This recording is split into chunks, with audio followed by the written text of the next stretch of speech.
जय श्री कृष्ण। अर्जुन का मन संसार के माया में फंस गया है। भगवान कृष्ण ने अर्जुन को इस माया रूपी संसार से बचाना चाह रहे हैं। माया रूपी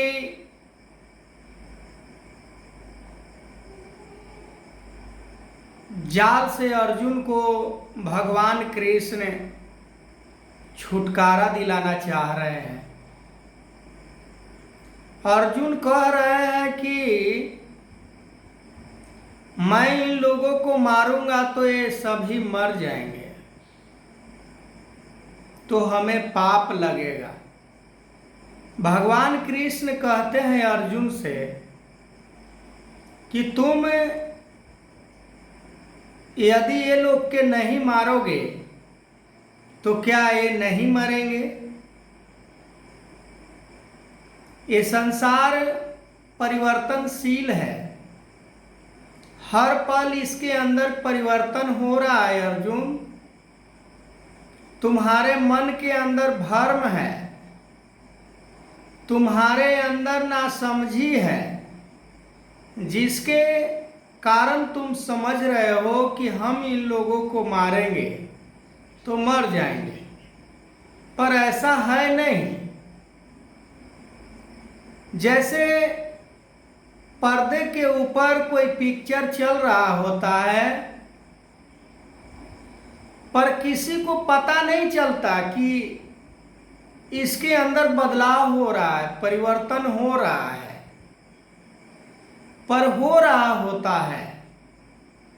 कभी कुछ तो कभी कुछ, पर उस पर्दे के पीछे जो डायरेक्टर होता है उसे इस गतिविधियां के बारे में सब कुछ मालूम होता है कि कब कौन सी रोल पर्दे के ऊपर चलानी है। भगवान कृष्ण कह रहे हैं अर्जुन से कि अर्जुन, ये संसार के बारे में तुम सोचोगे तो संसार ही तुम्हें नजर आएगा। तुम शाश्वत के बारे में सोचोगे, तुम सत्ता के बारे में सोचोगे तो तुम्हें सत्य ही नजर आएगा, पर तुम्हारे मन में ऐसा हो नहीं रहा है। तुम्हारे मन अज्ञानता को प्राप्त हो गया है, तुम्हारे मन नासमझी को प्राप्त हो गया है, जिसके कारण तुम माया को छोड़ना नहीं चाहते हो। श्रेष्ठ पुरुष, सज्जन पुरुष, तत्वदर्शी पुरुष इस माया से विवेक ज्ञान के द्वारा इसे समझकर इसे नहीं अपनाते, इसे त्याग कर देते हैं, क्योंकि उन्हें इस जीवन को उद्धार करना है। अर्जुन को उद्धार करने का तरीका भगवान कृष्ण समझा रहे हैं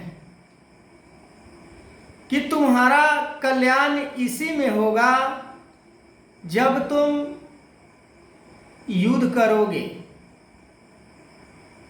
युद्ध तुम्हें करना तुम्हारा कर्तव्य है, तुम्हारा कर्म है, पर तुम इस कर्म को नहीं करने के लिए तैयार हो तो इससे क्या होगा, इसका परिणाम क्या होगा, ये तुम्हें पता है कि जो सत्य से भटक जाते हैं, जो सत्य से बिछड़ जाते हैं, वो संसार के श्रेणी में आ जाते हैं।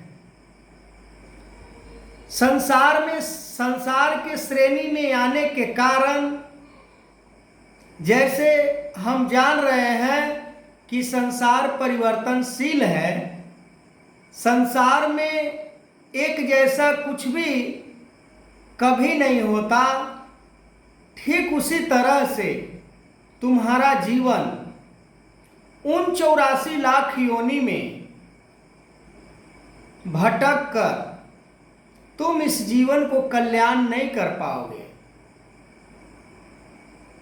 तो अभी मैं इस वीडियो को एंड करूंगा, इस वीडियो को आगे कंटिन्यू करूंगा। तब तक के लिए जय श्री कृष्ण।